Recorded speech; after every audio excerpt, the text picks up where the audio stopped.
И сега, кога конечно се сместивме удобно и кога си дојдовме на себе, можам и официјално да кажам добре дојдовте во уште едно ново издание на Скратен корнер.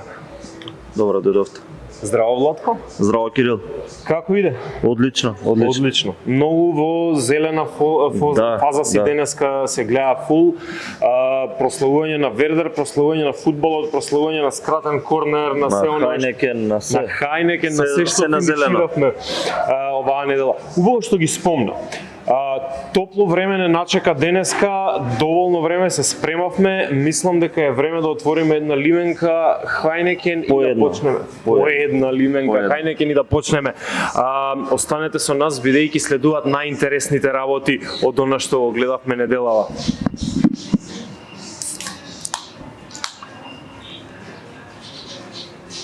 На здравје. На здравје.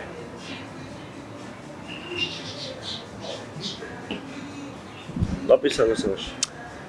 Фантастично, освежувачко. Ама пред се, добре дојдено на ова топло време. Ладен Хајнекен, совршеното решение за гасење на жетва. Дефинитивно. Владко, ја посветивме оваа мини сезона на финалниот дел од Лигата на шампионите, односно оние најјаките 4 клуба кои што се бореа за овој тука прекрасен трофеј кој што се наоѓа на лименката Хајнекен. Да. Финалето Лигата на шампионите ни го даде старо новиот, ново стариот, веќе препознатливиот, најтрофејниот шампион во Европа. Меѓутоа, ние бевме да го гледаме финалето во многу големо друштво. Да, огромно друштво, илјадници. 1000 и нешто луѓе се собраа во градскиот парк на гледањето што го организираше Хајнекен. Па ајде вака први впечатоци, како си помина ти цела вечер? Јас и ти бевме целодневна таму. Целодневно, од отварање, да. Предобро, одлично пиво, одличен амбиент, многу забавни игри, успеавме да погодиме нешто со топка, нели имаше забавни игри, добивме некои награди, дрес, шорт, мислам, не знам, да, ги зема, да. Го земав, дресот, секако. Да покажеме дека знаеме и малци да играме, не само да коментираме, анализираме фудбал, така да... Ова беше наградата ако погодиш долу лево, така? Да, долу лево ако погодиш. Имаше 4 страни на голот, нели, топки, дупки. Фантастично, мислам убаво дресче. И јас го проносев да ти кажам, бидејќи остана кај мене по гледањето, па јас си добив шанса да пробам како е. Добар дрес, многу убав за низдома, многу пријатен за носење. Особено за ова летно време препорачувам. Оние кои што не беа таму, веројатно ќе најдете некој начин да освоите нешто од Хајнекен, но сега да се префрлиме кон она што беше причината зашто се собравме таму, самото финале, Реал Мадрид против Борусија Дортмунд, конечен резултат 2:0 да. И 15-ти трофеј во Лигата на шампионите за Реал Мадрид. Да речеме дека го предвидовме ова, нема да биде толку далеку од вистината. Да, резултатот да, играта не баш. Играта не баш. Епа добро, ајде да почнеме од таму. Дали беше добар показател за она што го гледавме на теренот, финалниот резултат 2:0? Мислам дека не беше баш реален показател, меѓутоа кога ќе се навратиме, нели, после некоја година кога се навратиме, нема да биде битно ни играта, ни статистиките, ни ништо. Се паметат 15-та титула на Реал Мадрид, нели, Дортмунд останува без трофеи. Тоа е тоа. Дортмунд играше одлично, меѓутоа Реал, знаеме сите како казнува, многу шанси не пропуштени од страна на Борусија Дортмунд, особено во првиот дел од надпреворот. Барем требаше да постигнат барем еден гол за да има било каква предност против Реал Мадрид. Меѓутоа и таа предност од еден гол не гарантираше ништо, можеби само малку подобар фудбал. Меѓутоа финалето беше приказ на играта на Реал Мадрид во изминатава нокаут фаза, да, исто со Лајпциг нема нешто топка во нив, искористија многу повеќе шанси, за Манчестер Сити исто, со Бармингхен исто и минатото финале Реал Мадрид кој го доби со Ливерпул исто беше као Ливерпул фаворит, има топка, има посет, има шанси, стативи, Мане, не знам, Куртоа се повампири, истото една шанса гол и тоа е тоа, сепак трофеото оди кај Реал Мадрид со право огромен фаворит пред почеток да надпревар, не паметам кога некоја екипа била толку силен фаворит, може и Манчестер Сити со Интер на хартија, меѓутоа пак не беше толку извесен победникот. Станува впечатокот дека Адееми може да жали најмногу за ова финале, затоа што ја имаше најдобрата шанса, па дури и двата постигнати гола дојдоа од не толку изгледни шанси. Успеа да го помине дури и Куртоа на една контра која што ја фати, брз играч, очекувавме нели сите подобро да се снајде во моментот кога го помина Куртоа, беше интересно во градскиот парк бидејќи имаше една многу гласна воздишка. Сите направија и готово, очекувавме на празен гол само да шутне. Не успеа да влезе топката во голот. Некако као изгоре од трема, од не очекуваше не самиот да дојде толку лесна шанса 1-1, не знам како да. И рано беше во надпревар, можеби не беше се уште психички загреан за тоа што го очекува. И по таа шанса некако беше доста изгледно што ќе се случува во продолжение. Реал Мадрид како да доби само доверба дополнителна по тоа. И ете, со два брзи потези тек дојдоа после 70-та минута, меѓутоа многу брзо паднаа двата гола, во 8 минути паднаа. Мислам тоа и го коментиравме, такви шанси против Реал Мадрид неказнето не сме и сите го знаевме исходот на надпреварот. Сите барам што малку гледат фудбал знаеа што ќе се случи после полувреме, кога тоа беше мислам на сите ни беше јасно. Баш и го коментиравме нели поголемата екипа што бевме таму нели да гледаме фудбал во парк, исто сите знаевме како многу беше очигледно. Мислам Реал Мадрид со право е нели најтрофеен кралски клуб и се тоа имаше прочитав се вале како да се спречи Реал Мадрид да доминира во Лига на шампиони, наставно преименувајте Лига на шампиони во Копа дел Рей. Нема да има доминација, нема да успева, Добро решение е тоа. Не знам колку па тоаш пак испадне Мајорка да оди до финалиња, разбираш тоа. Тука веќе имаме друг проблем. Океј, играч на надпреварот, ако мора да извадиме еден за да го останеме со фокусот во овие 90 минути, ако мора да издвоиме само еден, кој би Карвахал дефинитивно и на 0-0 имаше неколку наврати, најчесто беше во фокусот на новието, по десната страна паѓаше најчесто, пробуваше да изнои неколку корнери, влегуваше во шанси.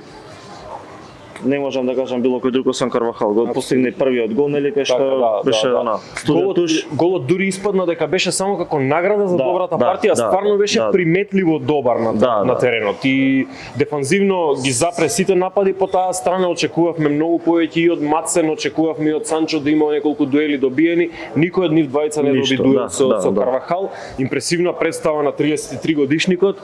Пред надпреварот не очекуваше никој ништо од Карвахал. Особено не јас, верувам и ти, меѓутоа никој ништо неблагодарно да се кажа. Меѓутоа не дека ќе отстапи, сите очекувавме Белингам, Винисиус. Апсолутно, секогаш ние 10-11 име во составот на Реал, а всушност тој покажува зошто секогаш е во тие топ 10 играчи, затоа што секогаш е стартер, затоа што секогаш дава максимум, особено на најголемата сцена. Реал Мадрид има, како да кажам, има многу вакви моменти од кои што успеал да направи, да речеме, од ништо нешто. Едноставно знаат како да го прават тоа. Можеше тука да се издвои можеби и Винисиус поради тоа што постигна гол, ама не беше импресивен во надпреварот, мора да се каже. Имаше неколку продори контри Имаше неколку добри потези особено, значи она атрактивно поминување на Раерсон. Меѓутоа сепак Карвахал заслужено ја носи ова награда. Тука вака сега ќе направиме една мала транзиција. Океј, Владко. Значи, Борусија Дортмунд успеа да се довутка некако до уште едно финале, во 11 години 2 финалиња, па и не е така лошо како за клуб кој што не сме навикнати да го гледаме да се фали со најголемите засилувања, да се фали со најголеми финанси и сето тоа, иако да речеме не се сиромашни, не за џабе ги викаат милионерите. Едно нешто ме интересира, ајде ти како верен следач на Бундеслигата, дали мислиш дека Борусија Дортмунд може да го задржи овој состав што ги однесе до тука? И да го задржи може, да. Дали може да го надгради? Ајде, уште поважно. Може, зашто да не ќе бидат конкурентни наредна сезона во Бундеслига, ќе играат Лига на шампиони, нели самите се изборија со тоа што го победија ПСЖ, ќе играат како пети во Лига на шампиони. Не гледам зашто некој не би дошол да игра во Борусија Дортмунд. Дали ќе бидат конкурентни во Лига на шампиони? Да, секоја година екипите од топ 4-5 лиги се конкурентни. Секоја година има по некои изненадување, Интер, Борусија Дортмунд, Атлетико Мадрид, што никој не ги става прв печаток дека ќе играат финал или дека можат да направат нешто. Сите фокусот не е на Реал Мадрид, Бајерн Мюнхен, Манчестер Сити, Ливерпул евентуално. Така што да, може да бидат конкурентни, може да го задржат составот. Дали ќе освојат нешто, не знам. Ја лани бев многу разочаран што не освоија титула во Бундеслига на домашен терен против противник кој што немаше никакви амбиции да игра, не му требаше за ништо, меѓутоа ете сами што викаат американците из чолка, значи потфрлија, не знам, но веќе се навикнуваме Борусија Дортмунд тоа да го прави, као дали е Лига на шампиони, дали е Бундеслига, не знам, сакам да ги видам како освојуваат титули. Меѓутоа не очекувам дека ќе бидат во топ 3, топ 4 цело време. Меѓутоа дојде време кај што Леверкузен зема титула пред Борусија Дортмунд, кај што цело време се на бод 2-3 до титула во Бундес и никако да освојат последниот 10-11 години. Така. Днес. Минатата година, како што рече ти, беа на 90 минути само од титула и тие 90 минути не ги одиграа како што треба. Добро, мора да решат две многу важни прашања, да речам, во нивниот состав. Двајцата играчи кои што се дојдени на позајмица од англиски клубови по истата лева страна, Иан Матсен и Джейдон Санчо, се двајци играчи кои што некако им се го зацврстија местото во првиот состав во оваа втора полусезона. Дали ќе биде клучно задржувањето на овие играчи или можеби ќе одат кон некои други цели, бидејќи знаеме дека англичаните нема да попуштат за цената. Значи 30 милиони е цената за Матсен, 25 милиони е цената за Санчо, тоа се вкупно 55 милиони на играчи кои што и онака имаат веќе доволно големи плати. Да. Ќе се откажат од нив или ќе одат кон... Мислам дека еден ќе земат, не знам кој, еден од два е изводливо и плюс може да најдат некои алтернативи. Доколку се ослободат од некои фудбалери, може да се ги дозволат и двата играчи, нели? Но не знам, потребни се за Борусија Дортмунд да биде доста неконкурентна. Меѓутоа верувам дека имаат одлични скаути и одличен тим за девелопмент. Мислам дека не би било некоја голема проблематика да најдат замена. Во минатата епизода ги спомнавме оние нивните, да речеме, флопови, ајде како да речем, неуспешни трансфери нивни двајца оваа сезона, да, баш двајцата најскапи, Намека, Намеча и Сабицер. Да. Сега гледам дека пробуваат да ја заменат таа напаѓачка позиција со Гираси, имаше одлична сезона во Штутгарт. Веќе понудиле некоја основна сума од 27 милиони. Дали мислиш дека тој би го подобрил составот? Па би го подобрил, ама не би понудил ништо што веќе го нема во Халер и во Фулкруп. Така, да, истото го мислам, баш заради тој го поставив прашањето. Нови ист тип на напаѓач ќе го даде истото од прилика, а веќе има двајца докажани голгетери во тимот. Точно, Халер не е во форма најмногу заради повредите. Меѓутоа Фулкруп покаже во овие па и 2 и 3 сезони претходно, нели, и во Вердер кога играше и сето тоа, покажа дека стандардно може да дава голови на тоа ниво. И влегува во шанси, тоа е многу битно за напаѓач. Некој ќе каже спорт, тром, мислам ја го делам истото, мислам, меѓутоа има техника, има, не знам, не изгледа кој знае како на терен, меѓутоа влегува во шанси, искористува голем дел од нив, тоа е многу битно. Ајде да свртиме сега дискусијата кон другиот финалист. Другиот финалист го реши прашањето што е прашање нели нападот.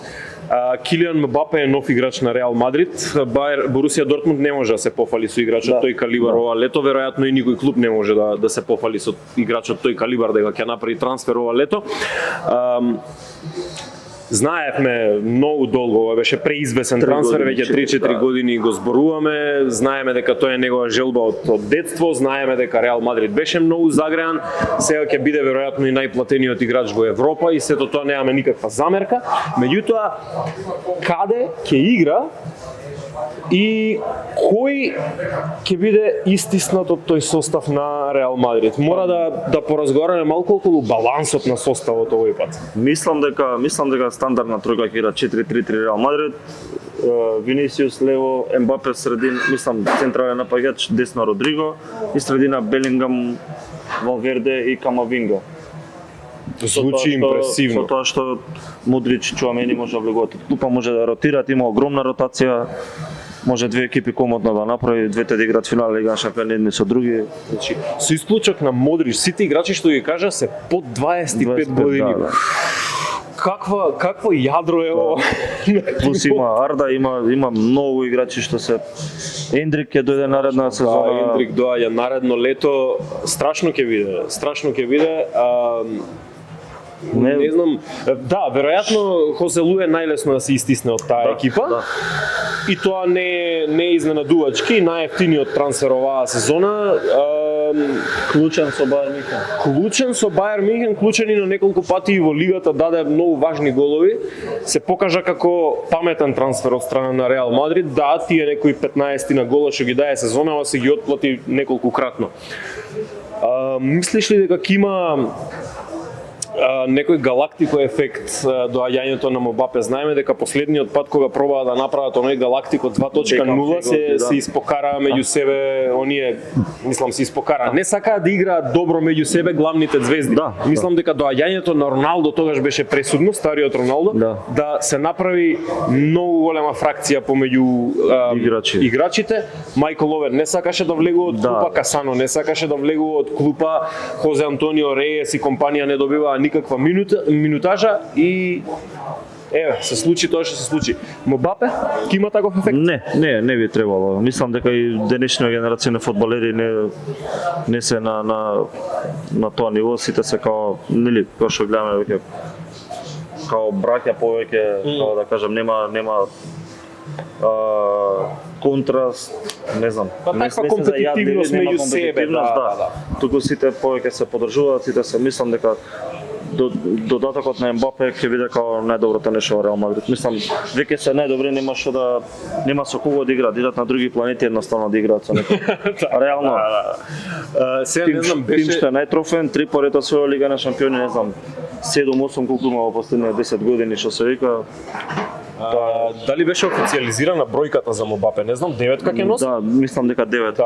Да. Добро, значи новата 9, буквално новата 9 на Реал Мадрид. Најмногу очекуваме од него наредната сезона, некои не знам, во сите конкуренции 40 на гола сигурно очекувам. Со тоа што оваа сезона златната топка најверојатно ќе оди кај Винисиус, што има 22 гола во сите натпреварувања. Мислам дека малце стандардот е опаднат од тоа што сме научени да гледаме Роналдо и Меси по 200 гола да имаат као двајцата календарска година. Во нивното време имаше многу голема статистичка инфлација кај нив двајца, бидејќи беа многу над оноа се останато што игра фудбал. Океј, значи на Реал им предвидуваме се на се многу светла иднина. Да. Потенцијална 16-та титула во Лига на шампиони следна сезона? Мислам дека веќе се фаворити, меѓутоа знаеме како доаѓа до тоа сите изразени фаворити кога беа Меси, Неймар, Ембапе. Сите ги ставаат 3 титули, 5 титули, не знам, 10 титули, се можно да освоат. На крај останува само со првенство домашно, така да, сите факти и податоци укажуваат дека ќе биде главен фаворит, дека ќе освои. Не гледаме некој што би го спречил тоа, меѓутоа пак топката е округла, со колку и да е клише муабетот, може да се случи една ситница да смени исход на двомеч, не само на еден натпревар. Апсолутно. Добро, тоа ќе видиме што ќе се случува следната сезона. Сега имаме цело лето пред нас, ама само заради тоа што е лето не значи дека застанува фудбалот. Доprva почнува.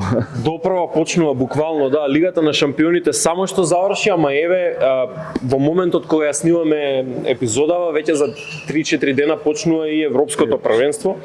Веднаш по него почнува Копа Америка, значи репрезентативниот фудбал е во полн ефект овоа лето. Само што ќе завршат овие две надпреварувања, одиме на Олимпијада и одиме на еден малку различен тип на надпреварувања каде што и правилата се изменети и составите се изменети, значи само тројца играчи над 23 годишна возраст смеат да играат. Така што ќе си поразговараме малку повеќе за ова по оваа транзиција. И суштетна голтка ладен Хайнекен.